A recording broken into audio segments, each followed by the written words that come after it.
there, creeps. I'm here to welcome you to Comic-Con, the greatest, grandest, goofiest gathering of comic book nuts in the civilized world. Right now, get ready for everything you ever wanted to know about Tales from the Crypt, but were too disgusted to ask.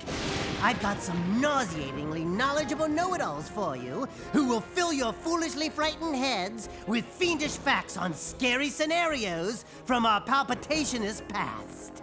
It's Q&A time, creeps, so without further ado, boils and ghouls, here's our panel! Thank you. What are we going to do? Welcome, everybody. Thank you for being here. My name is Jack Wall. At least I think I'm Jack Wall. I'm president of Tales from the Crypt, but I try to get over that if I can. Thank you. I'm going to introduce you to these wonderful, wonderful colleagues of mine who have made great contributions to an incredible property. Tell you a little bit about them, and then we want you. We'd love you to ask us all the questions you've been dying to ask about Tales from the Crypt. Chip Selby, a wonderful documentary filmmaker, has done shows for History Channel, A&E, Travel Channel, Unsolved Mysteries, biography on A&E, and he's recently put together, wrote, directed, edited, produced Tales from the Crypt, from the comic books to television. A wonderful documentary, which I think is going to be featured tomorrow, am I correct? Yes. Okay, that's Chip Selby. Thank you. This man is Todd Masters.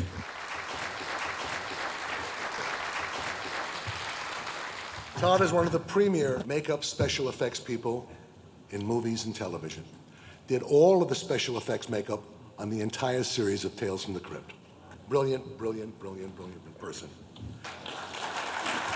Well, with a few exceptions, actually. There was a couple episodes I didn't do, including We don't count those.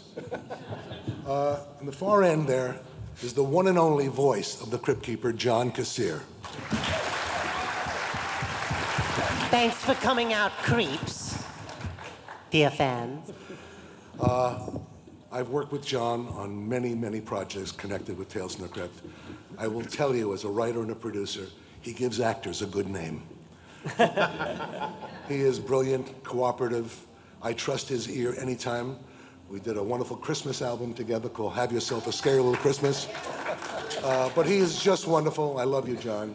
You never disappoint me, and I look to you for any thoughts and any suggestions you have. Jack's also my agent. Sitting next to John is A.L. Katz, Alan Katz, a brilliant, brilliant, brilliant writer, producer. You'll have to correct me here, Alan, if I have the wrong number, but there were 93 episodes written and produced of Tales from the Crypt. 93. I believe, this is a little guessing game. Alan, 3/4 of those episodes you co-produced? Yeah, 72 of them, I think. You can point my finger and say, yes, it's his fault. Seated to my right is a man named Digby Deal, noted author, critic, another brilliant. The guys on this panel are just unbelievable. Some years ago, I think it was 96, was it? Mm-hmm. I should tell you, by the way, I like to call them our founding spirits. The partners, we also call them. The people behind Tales from the Crypt, behind meaning the guys who got the rights from William Gaines of Mad Magazine fame and also created EC Comics. The men are 5 of the most important filmmakers in the entertainment business, and they are Joel Silver, Matrix, 48 Hours, Lethal Weapon, Richard Donner, Robert Zemeckis, Walter Hill, and David Giler. I went to Joel and Dick were kind of the managing partners, and I said I had an idea to do a coffee table book. I get up every morning with some kind of a crazy idea, and I just go for it wherever I can. And I thought doing a compilation, an archival book of all that took place with Tales from the Crypt would be a worthwhile thing to do. but who should do it? Who should put it together? Who should research it? Who should write it? Who should oversee it? Who should get the right people to have it published? Well, little did I know when I recommended Digby Deal that Digby grew up loving the comic books, Tales from the Crypt. So it was a wonderful marriage, a marriage made in heaven, if the Crypt people will forgive me for that expression. At any rate, Digby put together, just happened to have it handy, this incredible Tales from the Crypt book. It's an amazing book, published by St. Martin's Press.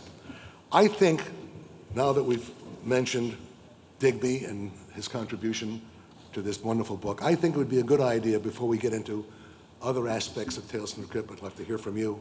I'd like Digby, because he did such incredible research for over, a year and a half, Year and a half, yeah. on every aspect of Tales from the Crypt, from the beginning, middle, and everything involved. Maybe Digby can give kind of an overview that Tales from the Crypt is more than just a television series. Indeed it is. Digby, why don't you just give us kind of an overview of the property itself? Well, thank you, Jack. It is true. Tales from the Crypt is an idea that wouldn't die, quite literally. And it was the brainchild, of course, of William Gaines. Yes, indeed, please. You know, the creator of EC Comics. What some of you may not know is that William Gaines' father, Max Gaines, was the man who invented the comic book, quite literally.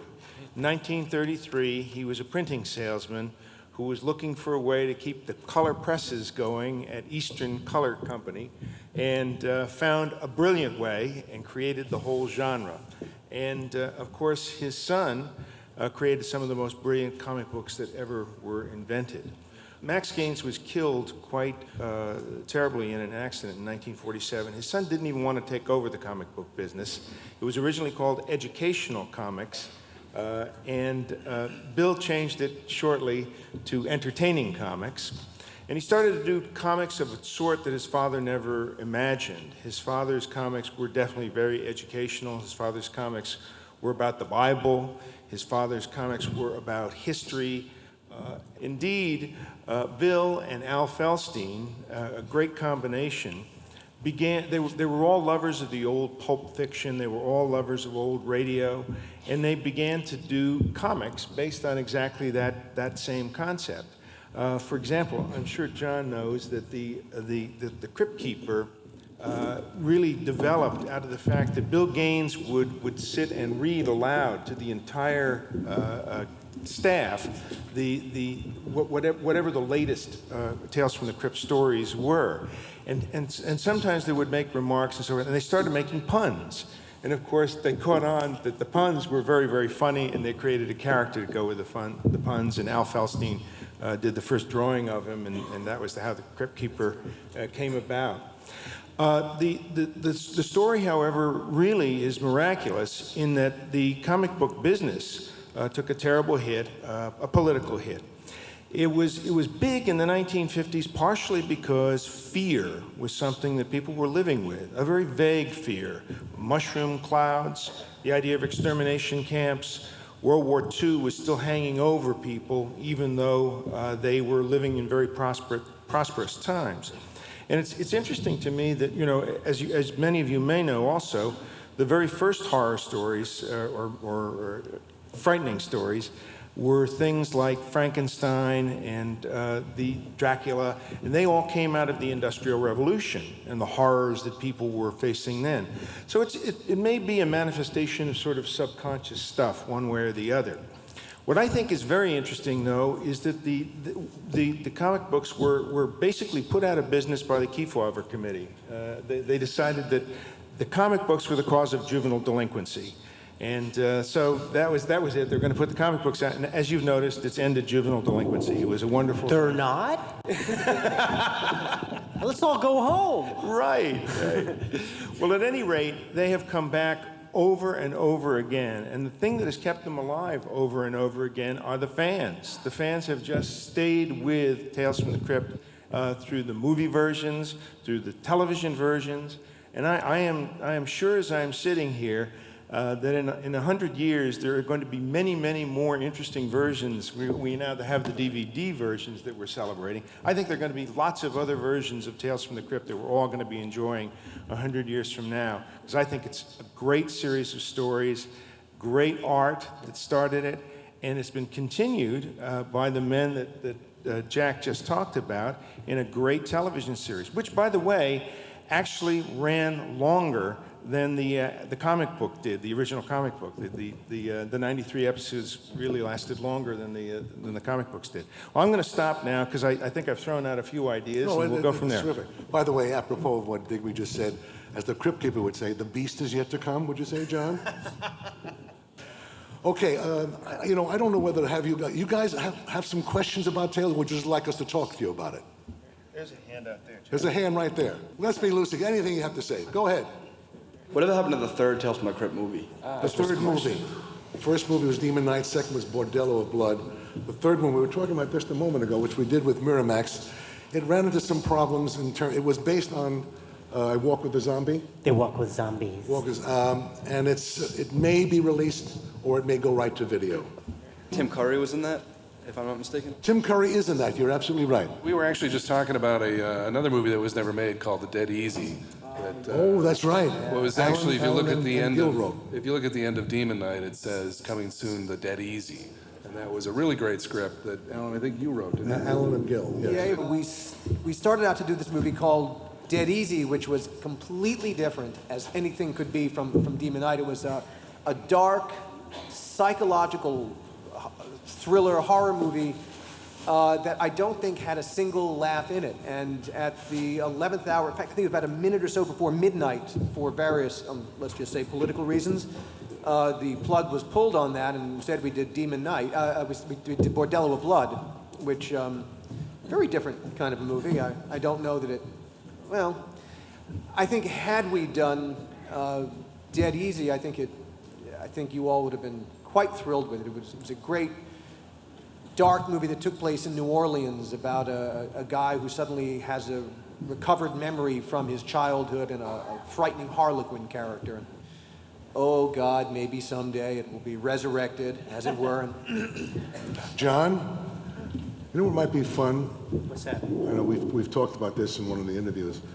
Maybe the folks here would like to hear about your very, very, very first audition. Oh, yeah. When Kevin Yeager, who is a very prominent animatronic it was created by the partners Zemeckis, Hill, Joel, and Donner, but executed by, good word, Kevin Yeager, all the puppetry and so on. And he recommended, if I'm not mistaken, John to audition as the voice of the Crypt Keeper. No, right now it's a given. John is the only voice and the best voice in the world to do this character. But there was a time when this character was, forgive me, coming to life, so to speak. And I think, John, why don't you talk about that day with Sure. Well, I had heard of Kevin Yeager, and, when I got invited, because they only invited a few people to come down and audition for the part of the Crypt Keeper, I had collected the comic books as a kid, so I was really excited about it. Of course, my mother used to take them away from me and throw them out. I consistently remind her how much they'd be worth if I could own them and sign them now. But she thought it was, turning me into a delinquent. So She was right. she was, and now I get paid for it. So, so when I got invited to go down, of course I was going to get a chance to go down to Kevin Yeager's studio, which was amazing, and he had this huge warehouse out in the San Fernando Valley where he had all these different bodies hanging on the wall, and you're like, oh my God, that's from that movie, and that's from that movie, and he had all these wonderful things, and then he had all these different versions of the Crypt Keeper that he was working on. And they didn't quite have the budget when they first began that we wound up with after the first season. So the original puppet had like less motors in it and that kind of thing. You may have noticed this was one of the very first episodes that you watched, That the Crypt Keeper was much more solemn and we didn't really want it to be that way. We always wanted it to have that bing bang boom, but the puppet couldn't move fast enough to keep up with the comic timing that I originally wanted to do it. So we just adjusted the attitude for it, and it worked. But, if you watch the first season of episodes as compared to the later episodes, you'll see that there's a little more Jerry Lewis thrown into the later versions of the Crypt Keeper. When I thought about, okay, how am I going to come up with the Crypt Keeper, I looked at the puppet and I saw the rotting corpse, and I kind of got an idea of what kind of texture I wanted for the character. And then, of course, he's kind of like Alfred Hitchcock and those old Alfred Hitchcock Presents, where he's that storyteller with a little bit of comic edge. And then I threw in a little bit of Hetty Youngman, and the laugh I kind of borrowed from Margaret Hamilton. So when I went down there, he had a little boom box with a little microphone that actually recorded some pretty good sound. And I got the copy, and he said, feel free to improvise with it. And of course, my mind went to all these dirty little things like, have I got a bone for you? Stuff like that. And I started goofing around, and I had him laughing. And the next day, he had me down to the set, and I was doing it for Richard Donner and Joel Silver, which was like really scary for me. But you know, these guys were some of the biggest heavyweights in the business, but they immediately put me at ease, going, we love what you're doing, and the next day they put me to work. So there I was doing the Crypt Keeper, and they've been generous enough to keep me in that job for how many years now? Since 1988? Yeah, it's a long time. And 1988. And there you have it. anyway, Chip did this wonderful documentary based on Tales from the Crypt, the comic book time of the 50s. Is there anything you want to tell the folks about that experience? I mean, I came to it as a second-generation fan of the comic books, and then, of course, when the TV series was on, I was a fan of that. What's interesting is that Tales from the Crypt sort of has two fan bases: the people who love the comic books, and some people who don't even know that the show was based on comic books. And I found that a little surprising while I was doing the documentary. People would ask what I was working on, and I would tell them they knew Tales from the Crypt as being a series on HBO, but they didn't know that it was based on comic books from the 50s. So I sort of wanted to tell that story and how the whole history of Tales from the Crypt and EC Comics. And for me, one of the most fascinating parts of the story was what Digby talked about earlier, the controversy that began over these comics in the mid-1950s. The Senate held hearings, Bill Gaines testified, and essentially was crucified and became the poster child then for everything that was bad with comic books, and EC was put out of business, and only to be reborn then years later and still alive and kicking today in the television series. And of course, the comic books are still, had been reprinted by Russ Cochran and are still available for anyone who wants those. It'll never die. No, I'm not making a joke. It's the series was immaculately done. More stars probably in a series than any other series you can think about. When you think about Demi Moore, Brad Pitt, I mean, the list is scary. I remember sitting with Todd. Todd had a collection of pathology textbooks, because we'd sit around, you know, all right, what are we going to do on this episode? We were trying to find things that would, you know, because we were very aware of the fact that a lot of our audience really liked the fact that as far off the deep end as we could go with the special effects, and of course being HBO, they loved for us to go as far off the deep end as we possibly could. You couldn't go far enough. I'd like to have some more questions from you guys. Right back here? I was watching an episode of Tales from the Crypt, and it was one where he had a little midget guy that was addicted to heroin, and it was his hand puppet. Oh yeah. Oh, that was Richard Rickles. Donner directed that one with Don Rickles. Yeah, Don Rickles and Bobcat Goldthwait. It's one of my favorites. Did it cure you, or did He it make played it the worse? ventriloquist dummy. It was his brother, his twin At the brother very was on end, his I hand. saw the part where he latched himself onto his hand. I just want to thank you for scaring the out of me while I was in the hospital.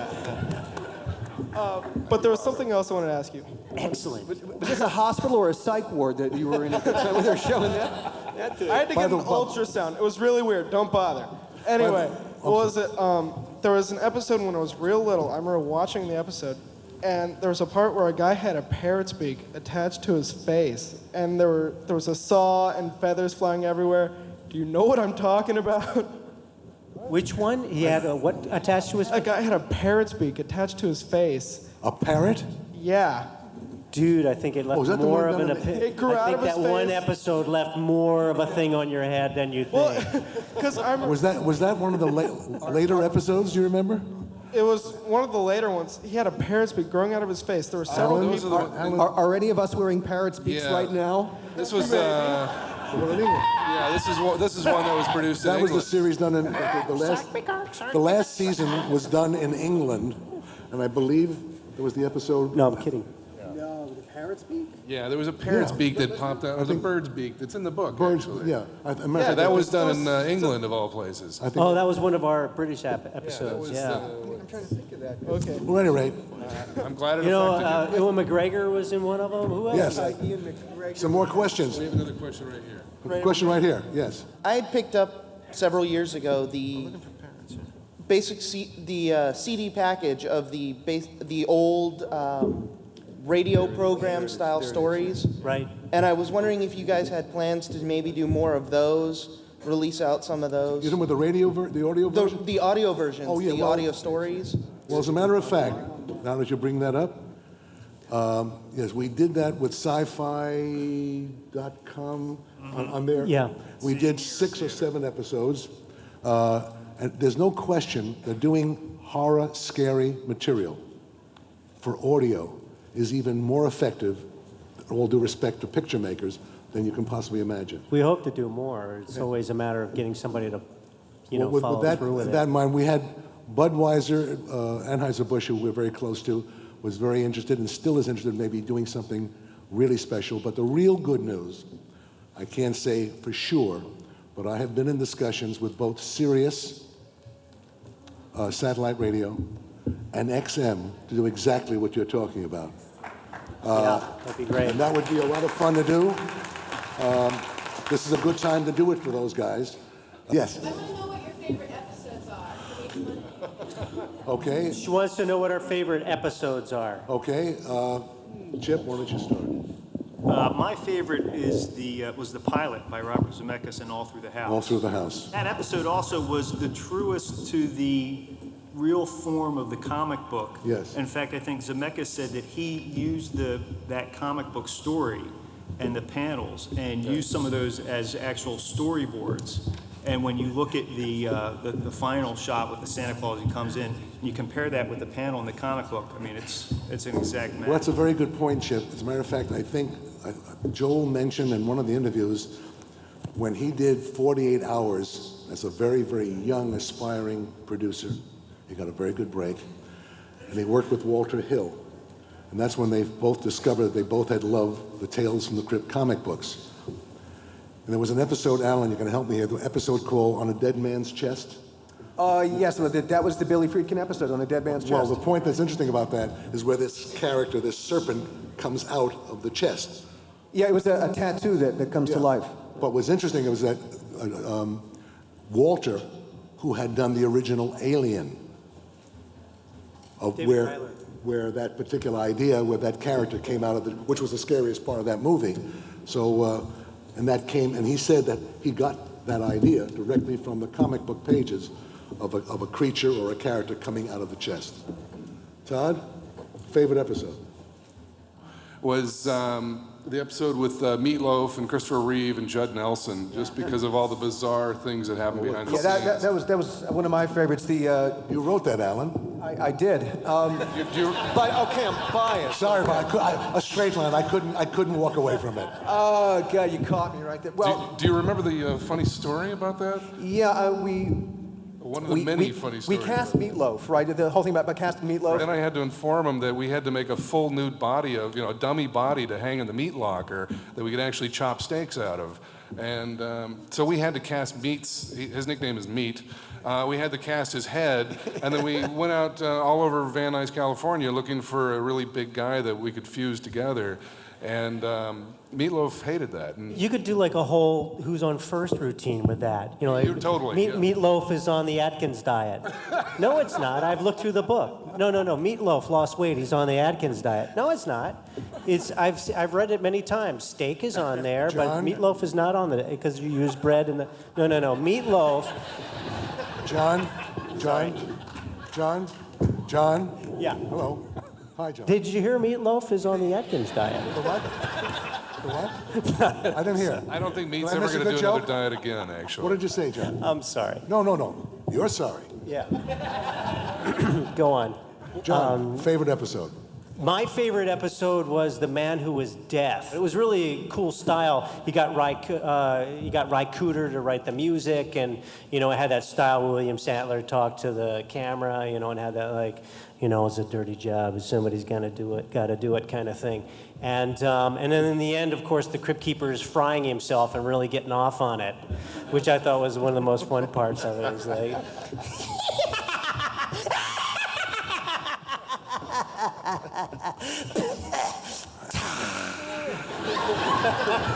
It's kind of like Is he brilliant? Is he wonderful? Alan? Now, it's very hard for Alan because he wrote so many, produced so many. It's very tough. But if you have anything particular. There was an episode called Death of Some Salesmen where Tim Curry played 3 roles. A lot of actors just thought it was just a little bit too much of a challenge, and Tim took it because it scared, as he said, I had to take this because it scared the shit out of me. And Tim was wonderful, and the character that was most touching, when he played the girl character, there was such a sadness to her on a certain level, and it was so touching the way that he really invested each of those characters with so much real flesh and blood, so much genuine, humanness. It was great. I would probably go for the one you had mentioned. You would package together with the DVD all through the night. All through the house. Yes. Where Santa turns out to be this maniac. And what's wonderful about that, for me particularly, is the history of it, because in the comic book version, which was originally published in Panic, that's right. It not only got banned in Boston, it got banned in all of Massachusetts. It sort of upset people. I thought it was a great segment. I can't pick out an episode. I really can't. It's like picking out one of your kids. But I will say that one of the later episodes that Zemeckis did, where the wraparound was done by the Crypt Keeper as Forrest Gump, or Fearest Gump. And he had a box full of fingers, and he's like, no, it was just brilliant because what you never know what you're gonna get. What Bob Zemeckis did was do some of the images he did in Forrest Gump by having the Crypt Keeper sitting on a bench waiting for the bus, if you recall. And the person sitting next to him is Alfred Hitchcock, who had been dead for 15 years. But throughout the piece, it was called You Murderer, and it featured Humphrey Bogart, a character. If you've ever seen it, it's a brilliant piece of production. Let me say this. We only have a few minutes left. I hope you've enjoyed this. Thank you. Let me say this. Many years ago, and I've known Joel Silver for a long time, and when he asked me to come on board and maybe help exploit the property, and I met Zemeckis, and I met Donner, and Hill, and Geiler, a thought occurred to me, and a little bit of Madison Avenue came out, but I said, there is no reason, under the right circumstances, that the Crypt Keeper cannot be, for Halloween, what Santa Claus is for Christmas. I'm hell-bent on that, and I'm going to see that it happens. Anyway, anybody else have anything to say before we say goodnight? Pleasant screams. Thank you very much. Bye.